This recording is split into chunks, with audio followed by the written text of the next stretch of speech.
Shalom, soyez tous salués dans le puissant nom de notre Seigneur Jésus. Comme je le dis toujours, c'est le seul nom qui a été donné au-dessus de tout nom, c'est le seul nom qui peut sauver et c'est le seul nom de Dieu que nous connaissons de notre temps. Dieu a un nom et si vous voulez connaître son nom c'est Jésus-Christ. Jésus humain, Christ, Esprit éternel. Les deux jumelés ensemble forment ce qu'on appelle le Fils de Dieu. Voilà pourquoi Jésus a dit que c'est pourquoi vous périssez. C'est pourquoi vous mourrez dans vos péchés si vous ne connaissez pas qui je suis. Si vous ne reconnaissez pas qui je suis. Il n'a pas dit que si vous ne me connaissez pas, ou bien si vous n'avez pas entendu parler de moi. Il dit si vous ne connaissez pas qui je suis. Ça veut dire qu'il est déjà Jésus, tout le monde le sait. Mais qui il est donc, en fait? Qui il est? Et nous tous, nous savons que il est le grand Dieu Tout-Puissant incarné dans un corps chair. Il est l'Esprit éternel qui a tout créé, incarné dans un corps chair. Bien-aimés, j'espère que vous allez bien.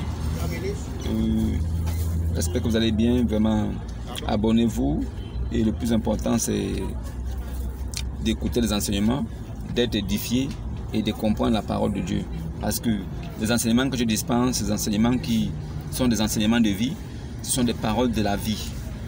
Comme lui-même Jésus, les gens qui l'écoutaient parler disaient qu'il avait les paroles de la vie. Alors, moi je vous dis que les paroles que j'ai en moi, que le Christ lui-même a mis en moi, sont des paroles de la vie pour vous. Pour que vous compreniez les Écritures. Pour que vous sachiez réellement qui est Dieu. Pour que vous reveniez à la véritable... Pour que vous compreniez qui est Dieu et que vous reveniez à la véritable doctrine authentique du Seigneur Jésus. Alors j'aimerais parler d'un truc avec vous, je ne serai pas long aujourd'hui, juste pour vous parler d'un petit truc, un petit sujet, pour que vous compreniez. Alors, j'aimerais vous dire, je parlerai du Coran et de la Torah et de l'Évangile. Alors, il est dit dans le Coran que Allah dit qu'il a fait descendre le Coran pour venir confirmer les livres avant lui et pour prévaloir. Bon. En très bon français, cela signifie que le Coran est descendu pour confirmer la Torah et l'Évangile. Parce que lui-même, Allah, il dit qu'il a fait descendre la Torah avec Moïse et les Évangiles avec Jésus. Considérant ces dires, nous confirmons que oui, la Torah et l'Évangile sont bien confirmés par Allah, que ces choses sont véritables. Maintenant, s'il fait descendre le Coran pour venir confirmer ces livres, ça veut dire que le Coran ne peut pas venir dire que ces livres sont faux. Le Coran ne peut pas venir dire que ces livres sont falsifiés. Parce que Allah lui-même, il a dit qu'il va veiller sur ces livres pour que personne ne puisse les falsifier. Donc à partir de là, nous comprenons que les livres de la Torah et l'Évangile ne sont pas falsifiés.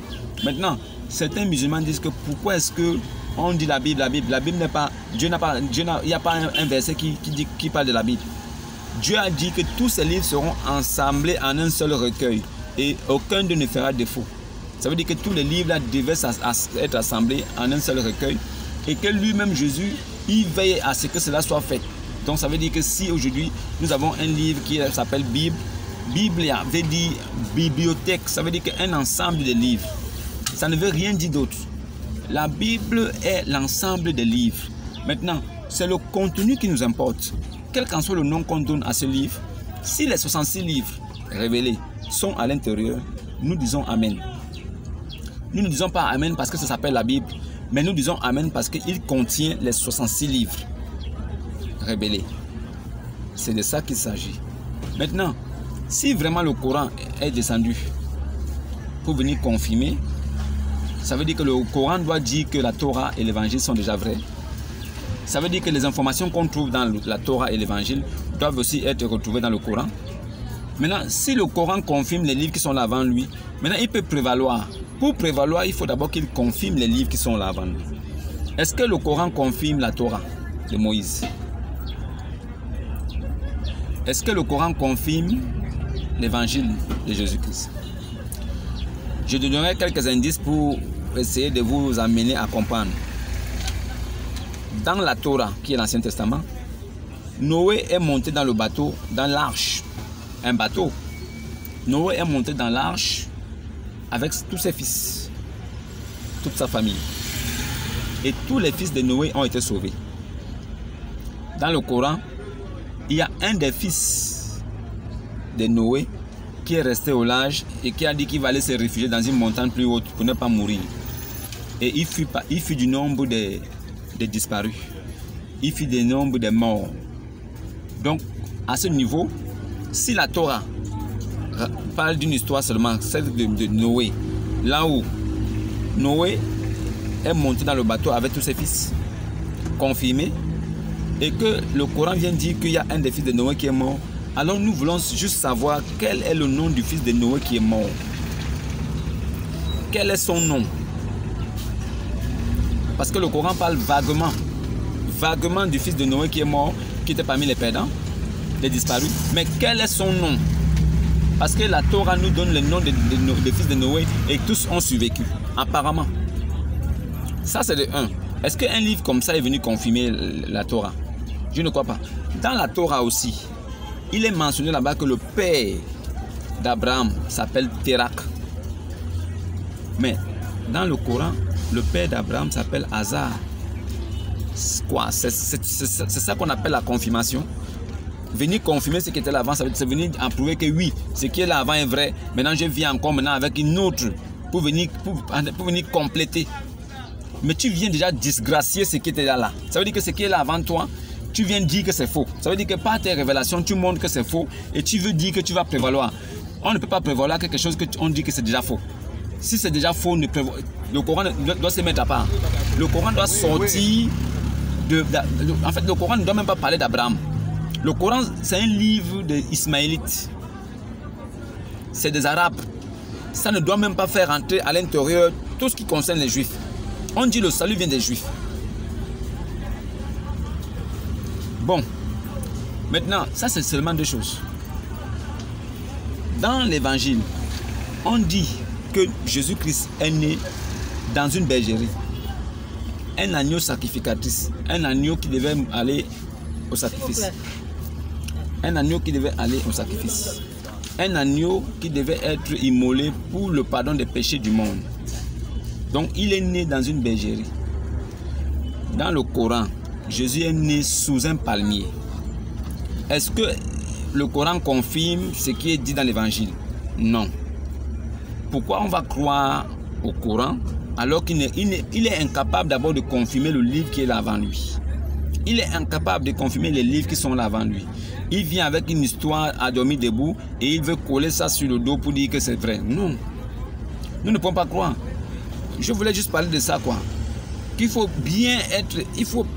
Al-Furqan là, c'est pas seulement réciter. Il faut utiliser sa tête. Il faut aussi avoir vraiment le Saint-Esprit pour pouvoir être conduit. Comment tu peux dire que tu viens confirmer quelque chose et tu viens nier les choses qui ont été faites?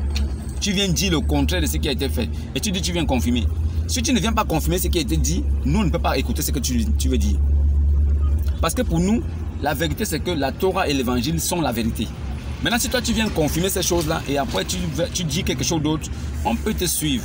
Nous, on peut penser que oui, c'est vrai, parce que tu confirmes déjà ce qui est là avant et maintenant tu apportes encore quelque chose d'autre pour venir compléter ce qui était déjà là avant toi.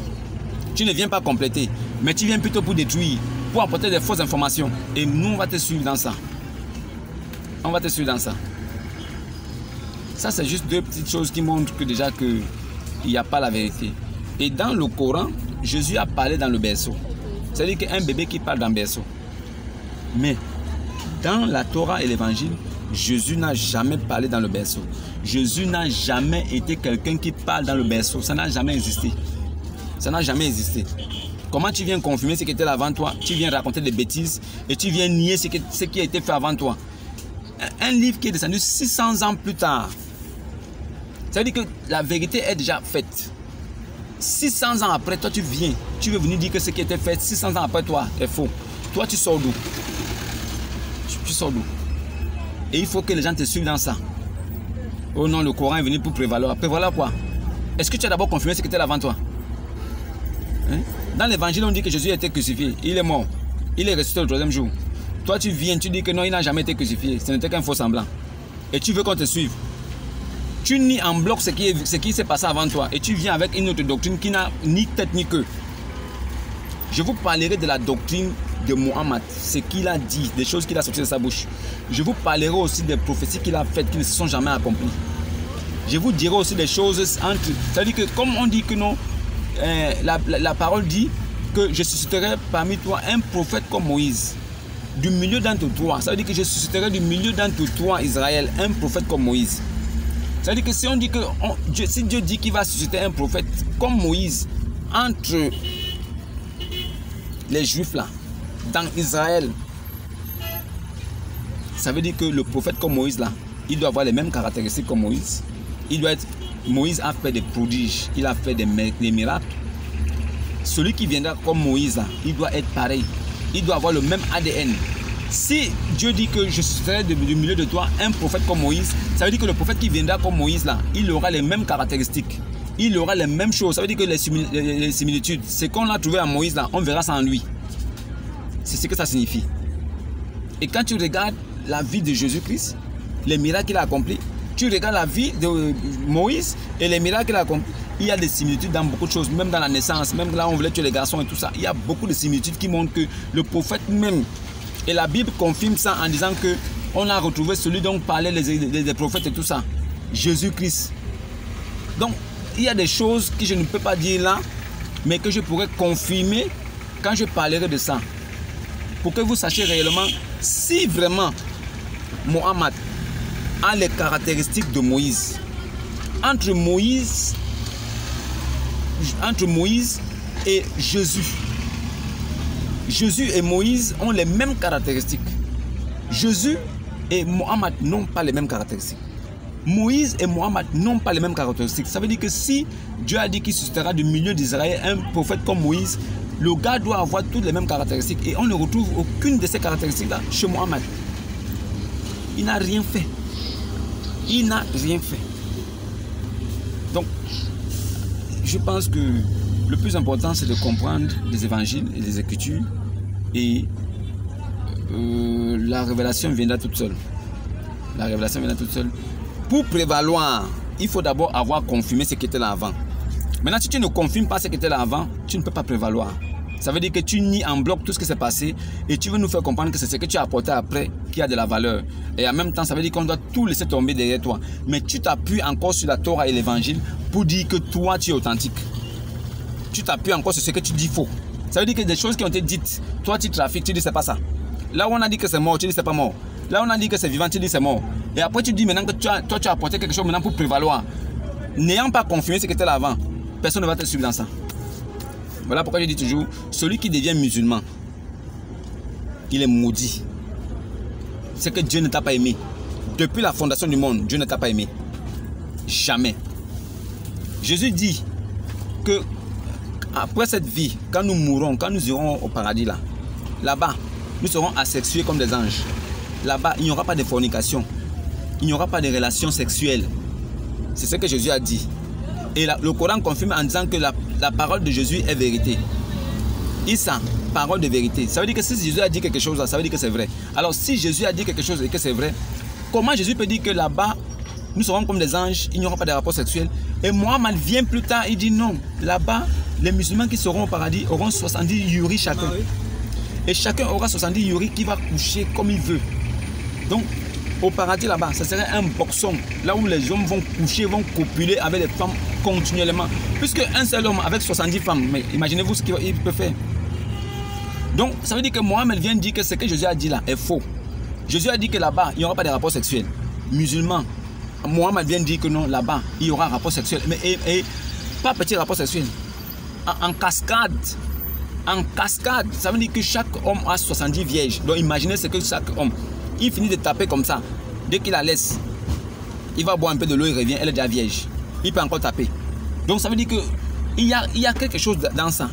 C'est-à-dire que c'est comme si, pour musulmans là, quand une femme est vierge là, ça multiplie son envie sexuelle et ça multiplie son délire sexuel. Pourquoi tu vas baiser une femme dès que tu l'as dépucelée, quelques temps après encore, elle redevient vierge pour toi? Pourquoi revenir vierge? Pourquoi de redevenir vierge? C'est quoi? C'est un boxon là-bas. Donc ça veut dire que tu ne confirmes. Ça veut dire que Mohammed ne confirme pas ce que Jésus a dit. Mais comment on va le suivre? Si le Coran dit encore qu'il a ses paroles de vérité. C'est Jésus qui a dit ça. C'est Jésus qui a dit que là-bas, il n'y aura pas de rapport sexuel. Vous ne comprenez pas quoi? Sortez de là. Sortez de là. L'islam est une religion. La religion n'est pas de Dieu. l'islam ne va amener personne au paradis. Tous les musulmans sont en enfer. Même étant vivants, ils sont déjà en enfer. Sortez de là. Que la paix soit sur vous. Shalom et à demain.